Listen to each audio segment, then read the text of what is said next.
Shalom Aleichem. My name is Joey, and you've reached the Yoke of Messiah YouTube channel. I apologize I haven't been making more videos. I was trying to do one a week, but unfortunately, sometimes life gets in the way. My wife is in the middle of a job transition, and while she's trying to get all that sorted out, I've been on babysitting duty a lot more than lately, and so I haven't been able to do as many videos, but I sure do appreciate all the kind words and all the nice posts and follows that we've gotten in the last few weeks just in the interim while I've not been able to post as much. God bless you guys. Thank you so much. It's been a huge encouragement to me and my wife and what we do ministerially to have y'all be so kind in the intervening weeks. This week is the week that leads up to Pesach or Passover. Of course, that's this year in 2019 happening on Friday afternoon from noon till dark is the Pesach, and of course unleavened bread beginning at the Sabbath of unleavened bread, beginning at sundown on Friday night to sundown on Saturday night, coexisting with the weekly Sabbath this year. But Pesach itself is from noon until dark this year on this coming Friday. And of course, a note that we have placed on our Facebook page over at facebook.com/groups/Yoke of Messiah was to make the note that this last Sunday at sundown and through Monday on sundown of this week, that was the 10th of Nisan on the biblical calendar, which is the day in which the children of Israel are commanded to gather in the sacrificial lamb for the Pesach each year so that they can observe it for its sufficiency for its sacrifice as a Pesach offering, and also to have it live with them for 4 days so that they could observe it and make sure that it was kosher for that particular sacrifice. So just the idea that that also corresponds with when Moshiach Y'shua came into Jerusalem and what is commonly referred to as the triumphal entry prior to his conviction, death, burial, and resurrection.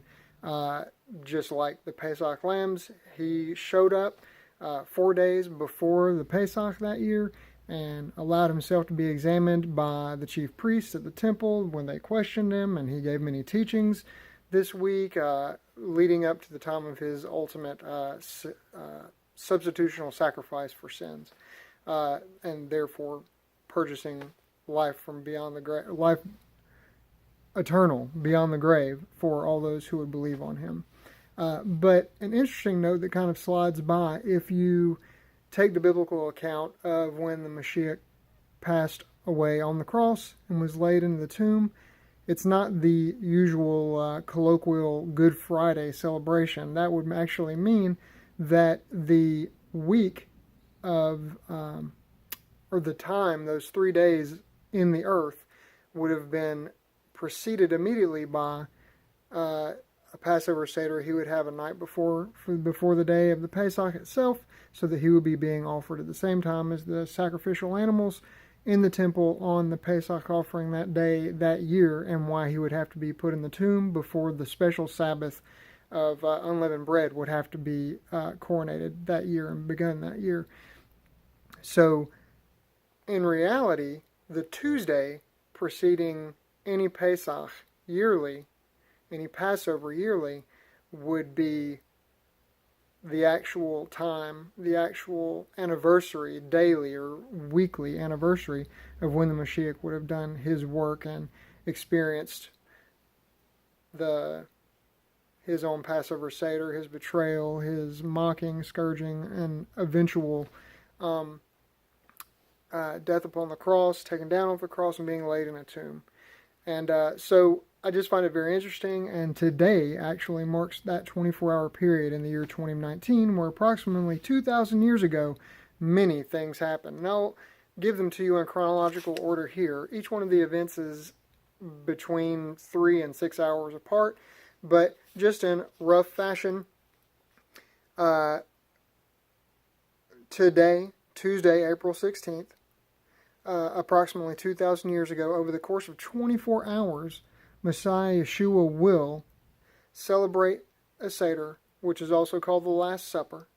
2, he will be betrayed by one of his Talmudim, aka disciples. 3. He will be condemned by the Sadducee Caiaphas in a bit of a kangaroo court episode. 4. Condemned to die by the hands of Rome. 5. Be placed upon the executioner's stake. And 6. Be placed inside a tomb all before sundown for that year's first Sabbath for unleavened bread, which immediately follows the Pesach meal and celebration. So a lot of things happen in the course of 24 hours on this day about 2,000 years ago. And I try and commemorate it by posting to Facebook each year, and I've been doing it on my personal Facebook for about 8 years. And if you want to follow along with actual time frames over the course of the next 24 hours and for the rest of the week to follow along with us, we'd love to have you again over at facebook.com/group/Yoke of Messiah. If you ask to be a part, we'll certainly have you added into the group so that you can follow along with those dates and times throughout the course of the week, and also notating and commemorating when each day would have passed, causing there to actually be a full 3 days and 3 nights in the tomb, just like Moshiach prophesied that it would be, just like Jonah in the belly of the whale prior to his resurrection. But that's the real story of Passover, is that Yeshua did pay for our sins upon the cross, but of course he resurrected on the 3rd day after the weekly Sabbath, defeating death, hell, and the grave once and for all, forever and ever, and securing life eternally for all those who have come to faith in him. And we thank you so much again for all of your support the last few weeks, and just wanted to take a moment to make this little video and surely appreciate you hearing us out about that. And as always, don't take my word for it. We encourage you guys to get into the Word and check it out for yourself. Of course, you have to do a lot of parallels from Exodus and Leviticus chapter 23 and the gospel messages themselves.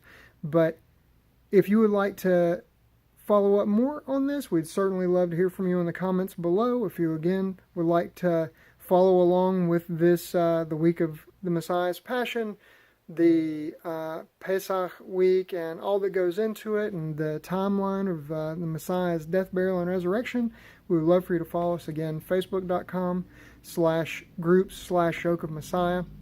If you need to reach me directly, we would love to hear from you for anything at all.